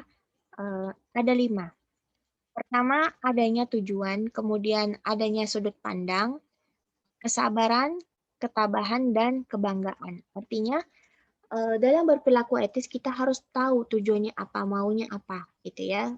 Ini maksudnya apa. Setelah itu, kita bisa merenung, ya, ke poin yang B, kita melihat bagaimana cara supaya itu bisa tercapai tujuan tadi. Langkah ke langkah berikutnya yaitu kesabaran. Kita yakin bahwa semua perlu proses, tidak instan, tidak terjadi dalam semalam. Jadi kita tak sabar dengan proses yang akan dilalui. Keteguhan yaitu persisten di mana eh, kita membutuhkan komitmen atau tidak mudah tergoda, begitu ya, eh, yang tidak luntur karena waktu. Jadi eh, kita bersikap konsisten gitu ya, persisten. Jadi tidak mudah terombang-ambing oleh perubahan-perubahan yang terjadi di sekitar kita. Dan yang terakhir, kita bangga kalau telah berbuat sesuatu secara etis. Di situ ada kebanggaannya. Jadi, 5 prinsip ini menurut Bapak Norman Vincent Peale dan Kenneth Blanchard adalah 5 langkah yang dapat kita gunakan untuk membangun etos pribadi. Adapun unsur etos pribadi itu terdiri dari komitmen, kesadaran, dan kompetensi. Artinya komitmen adalah keinginan dari dalam diri saudara. Seperti saudara sering mendengar, di mana ada niat, di situ ada jalan. Kemudian adanya kesadaran bahwa kita mampu memahami isu-isu apa saja yang bisa menjadi masalah etis di sekitar kita. Jadi kita sadar, sadar lingkungan begitu ya. Aduh, ini bagus atau tidak ya? Perlu nggak aku ikuti atau tidak? Ini lebih banyak manfaat atau mudarat begitu. Kemudian kompetensi etis, artinya kita mempunyai kapasitas uh, untuk melakukan penalaran gitu ya. Sebagai manusia yang merdeka, kita mempunyai pemikiran yang merdeka, mampu berpikir secara sehat, secara rasional tentang hal-hal yang bagus atau tidak bagus. Itu termasuk dalam kompetensi. Gitu ya. Jadi tidak bisa kita paksakan orang yang secara mental untuk tidak sehat untuk bisa berperilaku etis. Yang kita bisa sarankan adalah yang bersangkutan untuk mendapatkan konseling atau perawatan terlebih dahulu sehingga bisa berpikir secara sehat kembali.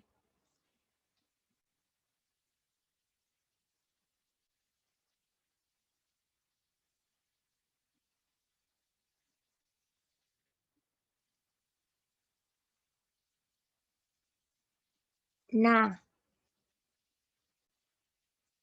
kompetensi menurut Bapak Pahlan dalam Practitioner Guide itu ternyata terdiri dari 5 hal, yaitu karakter dasar, kriteria referensi, dan sebentar.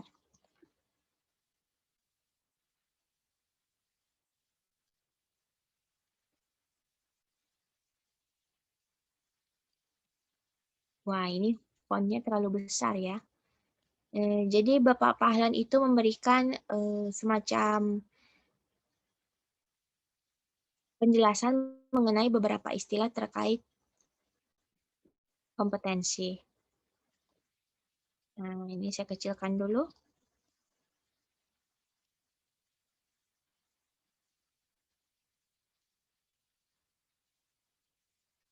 Maaf, tertutup ya. Sebentar saya buka dulu ya.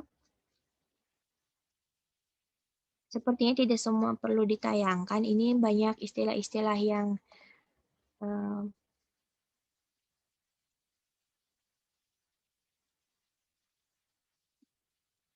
istilah-istilah yang sebenarnya bagus tapi mungkin bisa menjadi pengayaan saja, gitu ya. Ya ampun banyak sekali. Coba ya, saya coba ini kan.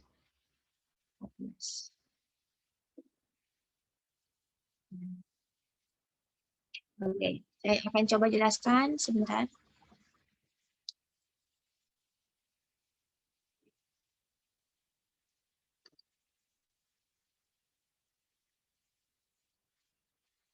Nah, share screen.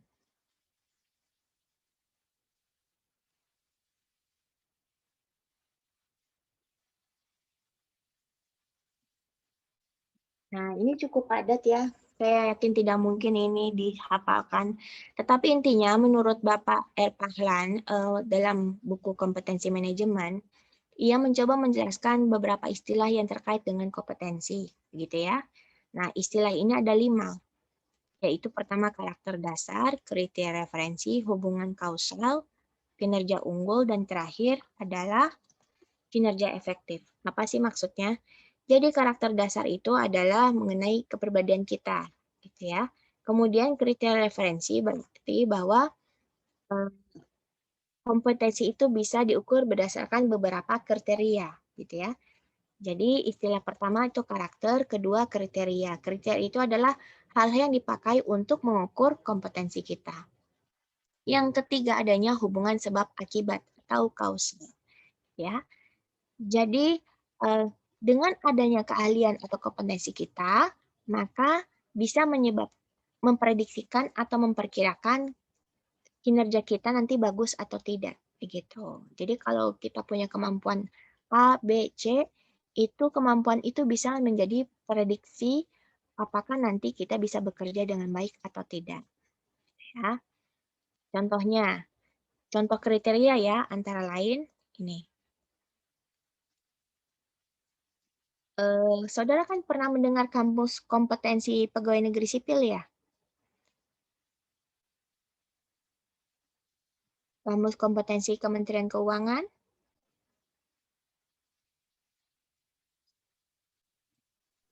Ada yang pernah mendengar kamus kompetensi di lingkungan Kementerian Keuangan atau pegawai negeri sipil? Saya belum, Bu. Oh, belum. Oke. Jadi intinya, kompetensi itu merupakan kriteria yang dipakai dalam asesmen atau penilaian pegawai negeri sipil di lingkungan Kementerian Keuangan. Jadi ada kompetensi sosial budaya, kompetensi manajerial, dan sebagainya. Jadi kompetensi ini nanti saudara akan dinilai atau diassess atau diuji, gitu ya. Karena posisi tidak sama kebutuhan kriteria satu posisi dengan posisi lain. Jadi meskipun misalnya sama-sama eselon 4, tapi misalnya eselon 4 di Setjen, di unit A, B, atau C itu beda dengan kebutuhan di eselon 4 di pajak, misalnya begitu. Itu yang dimaksud dengan kriteria. Nah, jadi dengan kriteria-kriteria ini maka akan dilihat seberapa jauh atau seberapa memenuhi saudara akan kebutuhan posisi tersebut. Begitu. Jadi meskipun misalnya semua ASN itu sebenarnya sudah melalui proses seleksi masuk Kementerian Keuangan, tetapi setelah masuk pun masih akan dipilah-pilah lagi cocoknya di mana. Begitu. Ada mungkin yang cocok di Biro Hukum, ada yang mungkin cocok di BPPK, ada yang cocok di pajak, ada yang cocok di anggaran, atau di perimbangan keuangan karena kompetensinya berbeda. Kompetensi inilah yang berusaha dispesialisasikan oleh STAN ketika saudara ditempatkan dalam program spesialisasi. Begitu. Maka untuk mahasiswa jurusan akuntansi itu beda kompetensinya, kriterianya dengan mahasiswa di jurusan perbendaharaan atau aktuaria atau lelang atau pajak. Begitu. Jadi kompetensi itu adalah termasuk dari kriteria referensi.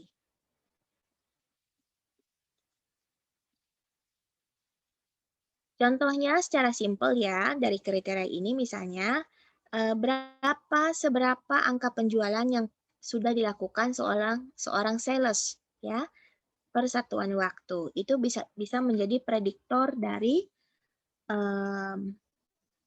apa kriteria tersebut gitu ya. Jadi misalnya pegawai A penjualannya 100, pegawai B penjualannya 90, tentu bisa diprediksi nanti sepertinya akan lebih berhasil itu adalah pegawai A begitu.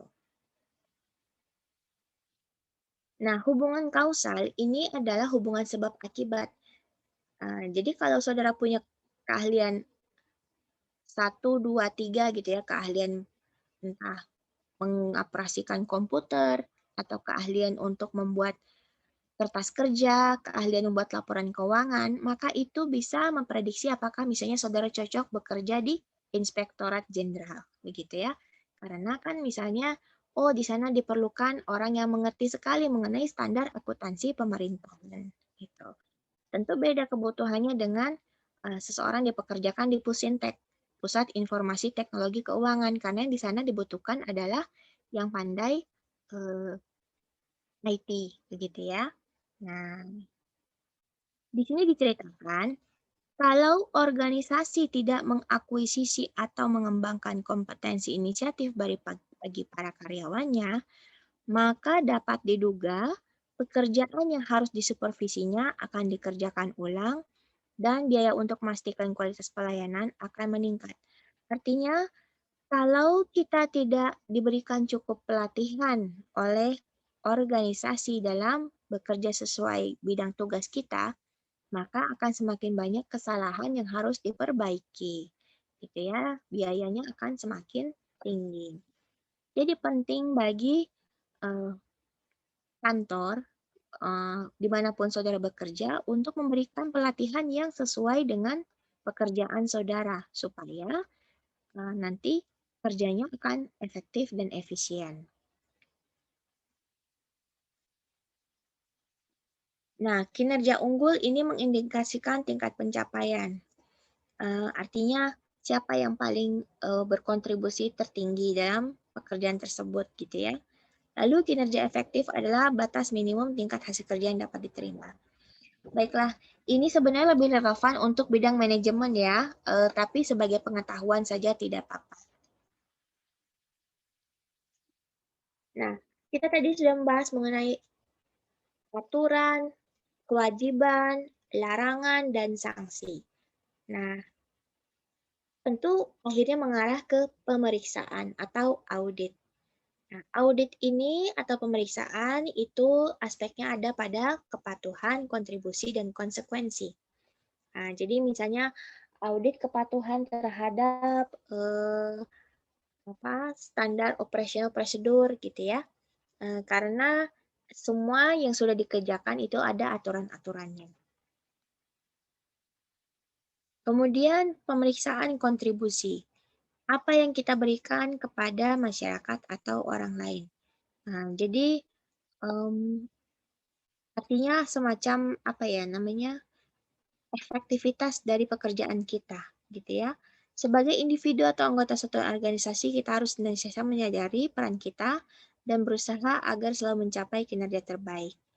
Lalu terakhir konsekuensi. Lalu apa hasilnya dari hasil kerja tersebut, gitu ya? Dampak dari keputusan kita, gitu ya. Jadi tidak hanya berkontribusi besar, bisa saja kita berkontribusi besar, tetapi konsekuensinya apakah baik atau buruk, itu juga perlu kita evaluasi kembali. Hmm.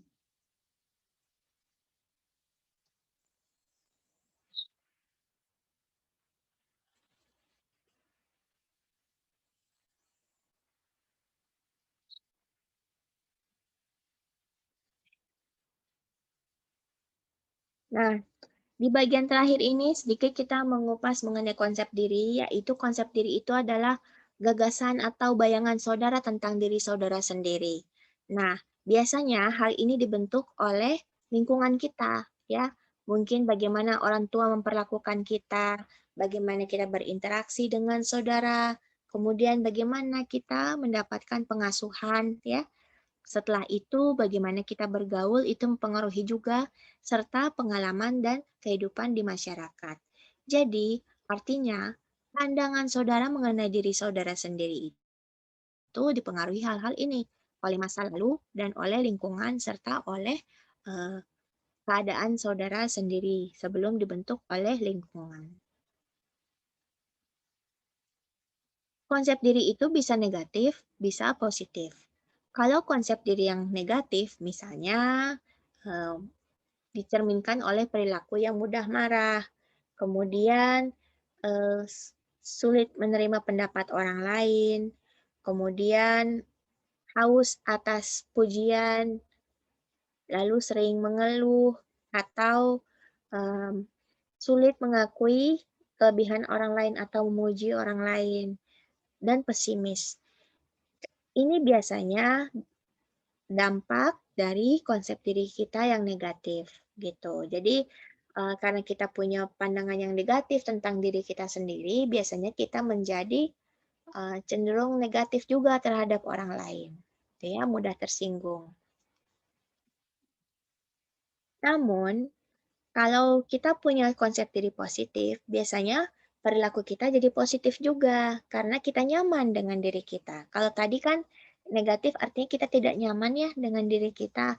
Jadi kita tidak nyaman, jadi kita jadi uh, mudah terganggu. Tetapi untuk yang punya konsep diri positif, maka biasanya diwujudkan dengan perilaku kita yang percaya dengan diri kita, optimis, profesional, peduli dengan teman-teman, serta rendah hati.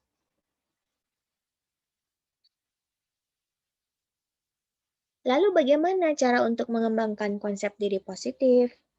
Untuk mengembangkan konsep diri positif, kita bisa pertama, ini kenapa hurufnya hitam ya?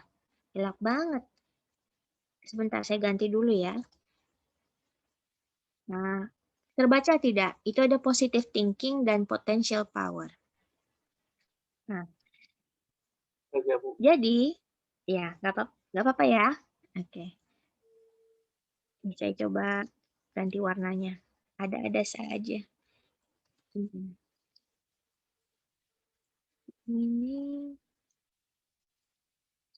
ganti warna putih. Nah, ini dia. Nah, mewujudkan konsep diri yang positif itu tidak sulit, tapi perlu dilatih dari waktu ke waktu. Bagaimana cara melatihnya supaya kita menjadi punya pandangan yang menyenangkan tentang diri kita sendiri? Pertama, kita positive thinking, gitu ya. Kalau kita mengalami hambatan, anggaplah itu sebagai media untuk belajar. Jadi bukan kegagalan, ya. Kegagalan adalah sukses yang tertunda. Kemudian percaya dengan potential power bahwa semua manusia itu punya kelebihan masing-masing. Jadi mungkin ada sisi-sisi diri kita yang kita belum ungkapkan yang sebenarnya berpotensi menjadi sesuatu yang meningkatkan kualitas diri kita nantinya. Ya, mungkin saudara berpotensi untuk menjadi ahli grafis, atau berpotensi untuk berbicara di depan publik, atau berpotensi untuk menulis, entah fiksi atau menulis karya ilmiah, atau saudara berpotensi untuk menjadi aktif dalam kehidupan organisasi gitu ya. Semua orang pasti punya kelebihan.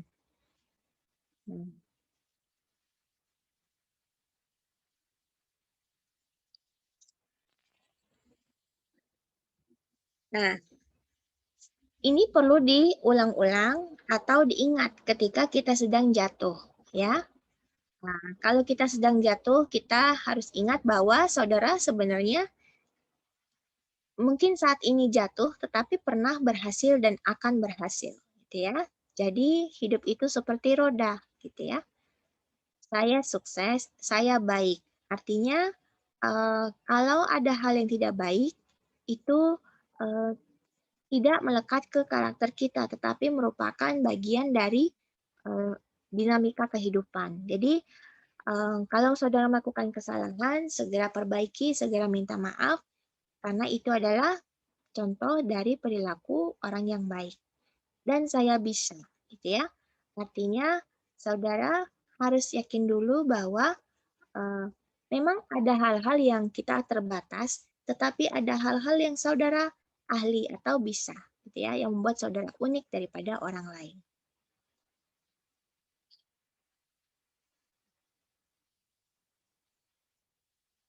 Nah, untuk memperkuat potensi diri saudara itu dibutuhkan pengenalan karakter, lalu mengetahui apa saja keberhasilan saudara di masa lalu, lalu mengetahui apa yang saudara sukai. Karena biasanya kita lebih mudah mengerjakan sesuatu kalau kita sudah suka, ya. Kalau kita tidak suka, kita akan terpaksa mengerjakan itu. Jadi kita mulailah melakukan sesuatu dari hal-hal yang kita sukai, gitu ya. Lalu mengembangkan potensi diri ini juga melalui pendidikan seperti sekarang, saudara sekolah, lalu pengalaman hidup, serta membaca atau menulis. Menulis bisa menjadi media belajar karena dengan menulis saudara terangsang untuk berpikir, gitu ya. Menulis itu membantu saudara untuk mengungkapkan sesuatu secara terstruktur, begitu. Coba kalau saudara buka-buka lagi ya diary, misalnya ada yang punya diary kan kelihatan masa kembang saudara ya, dari yang tadinya menulis secara tidak teratur menjadi mulai terstruktur dalam mengungkapkan pikiran atau pendapat. Sebenarnya saya akan sampai cukupkan di sini dulu ya mengenai materi karena menurut saya terlalu padat, tetapi saya akan mencoba menutup kuliah dengan memberikan tugas gitu ya. Jadi ini materi banyak sekali, hampir tidak mungkin disampaikan semuanya. Oh ya, keyakinan terhadap kemampuan.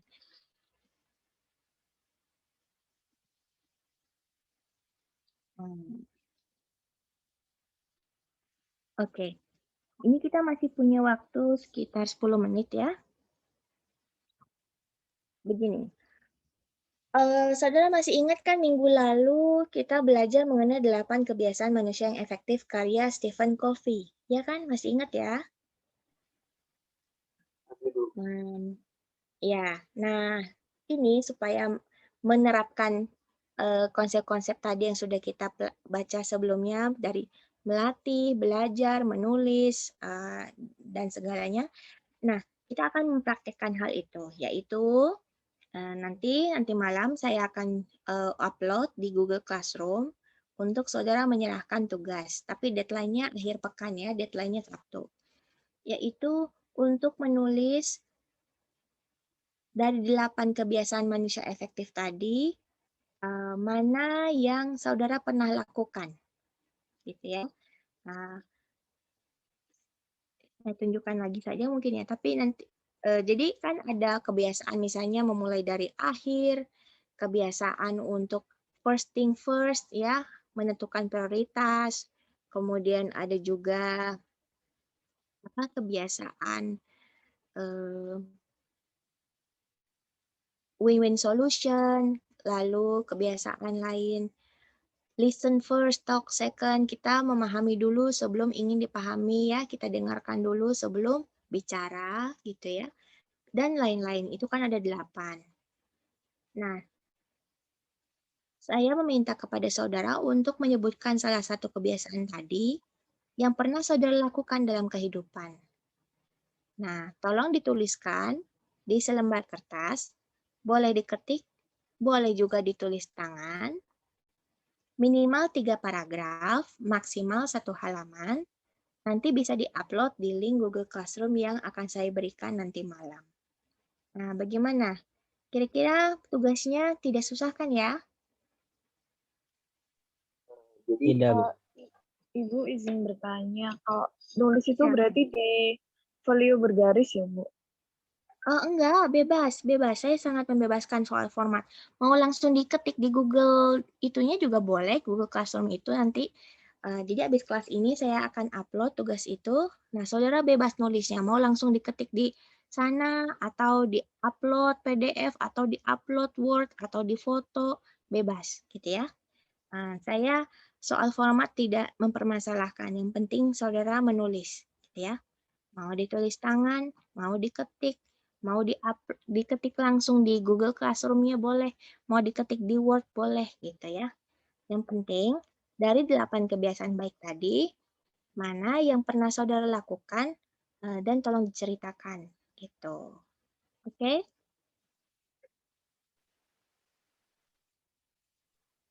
Ini ya, ada komentar. Ya, izin bertanya Bu, untuk contohnya hanya 1 atau boleh 3 paragraf itu digabung berapa kebiasaan? Bebas ya. Boleh 1, boleh 3 gitu ya. Saya bebas, saya tidak akan membatasi, tetapi mungkin supaya saudara tidak terbebani juga, saya hanya membatasi maksimal 1 halaman gitu ya Mas ya. Artinya kan tugas bukan hanya dari kelas saya kan, banyak tugas lain kan. Nah, jadi saya cuma ini sarana saya untuk mengenal saudara juga gitu ya. Jadi oh ternyata ini ya pernah ngelakuin ini atau ternyata oh gini ya cara berpikirnya gitu. Jadi tidak terlalu banyak dan juga tidak terlalu sedikit. Bebas, Mas. Saya jawab ya.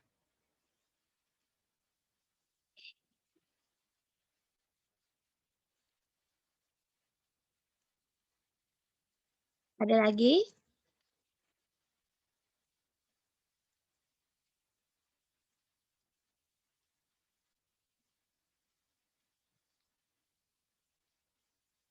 Oke, sekarang diskusi terakhir ya. Saya stop recording aja dulu ya. Cuma ingin bertanya saja kepada kelas. Ini kan tadi kita